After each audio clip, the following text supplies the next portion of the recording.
I guess in our PC world, the day of the circus sideshow is over. But I kind of feel something's been lost. Susie, the giraffe neck girl. She stretches. I wonder if anyone's going to remember the people who made that entertainment, that art form.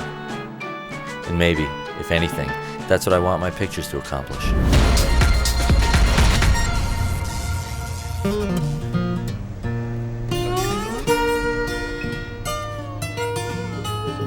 Welcome to Gibsonton, Florida.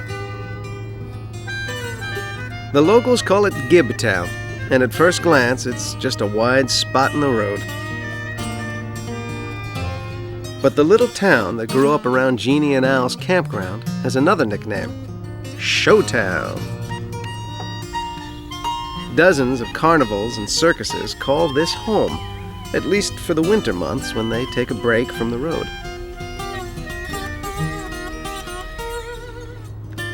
A good many sideshow performers have retired to this lush swampland. But Gibtown has seen better days. Once upon a time, this was like another world. Al Tomani was the fire chief here, all 8 foot 4 inches of him. But Al wasn't the tallest guy in town. Johan Peterson, the Icelandic Giant, lived here too, and he was 8 foot 8. Dozens of famous sideshow greats lived here, including Cielo, the Seal Boy, and Grady Stiles Jr., the Lobster Boy. There was a time when just walking down the street in Gibtown would knock the socks off an outsider.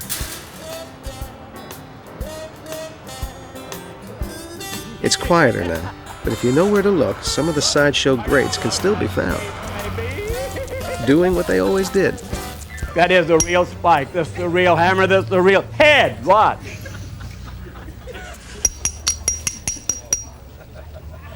No.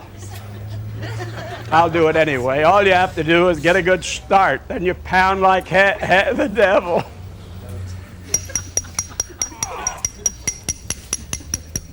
Ooh, hit a bone. Well, what can you expect out of a bonehead? Melvin Burkhart is the original human blockhead and anatomical wonder. He traveled with the Ringling Sideshow in the 30s and 40s, making famous an incredible ability to alter his body. And at 89, he still packs them in. Now, this may be a good way to get iron in the system, but this is a good way to get iron out of the system. That chose to go, yes. Some people will do to keep out of work. Thank you very much. Though its glory days are past, Gibsonton, Florida remains the unofficial capital of the sideshow world. And if you want to hear about the golden days of the great midways, this is where you go.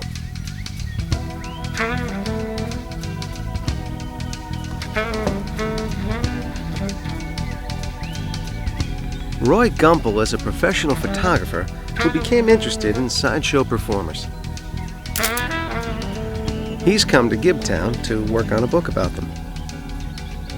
So many of the photographs, so many of the images that we see of these people make them seem like they're very strange and very different and, really weird. They never quite seem real, and I wanted to just see what these people were like, if I could, and try to photograph them for who they really are.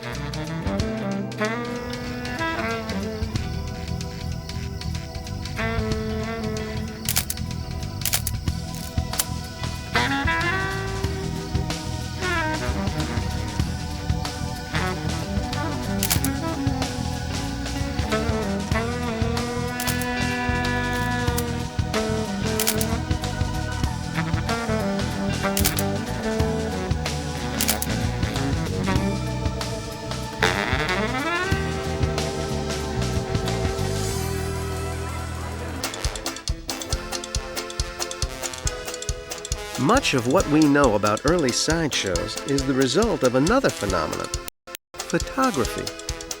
In the early 20th century, The art of making pictures was brand new, and America was obsessed with it. Every proper Victorian household kept an album.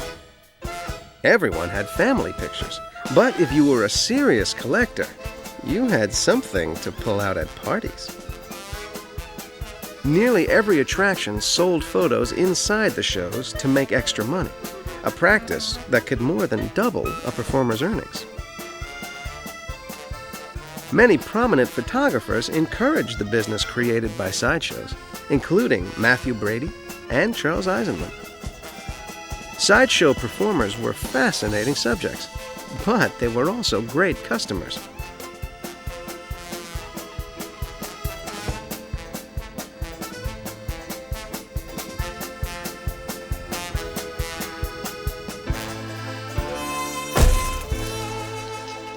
After all, an attraction would buy hundreds or thousands of prints at a time.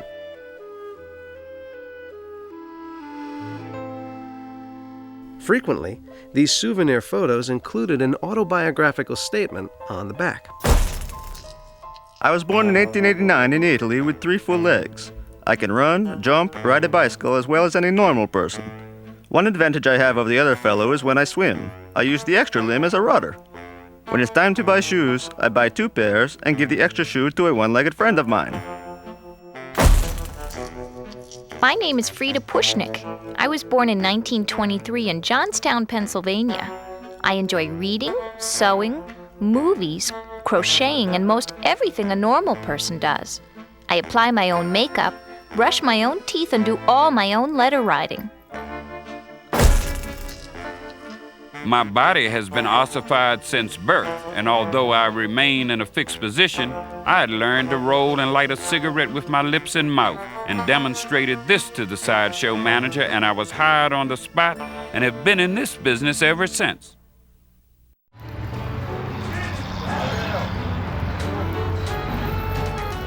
Photographer Roy Gumpel visited the Clyde Beatty Cole Brothers Circus to get a sense of what used to be. In the old days when there was this, which is so great, plus a whole sideshow thing right alongside of it, it's hard for me to imagine how great that must have been. I mean, people must have just flocked to these things.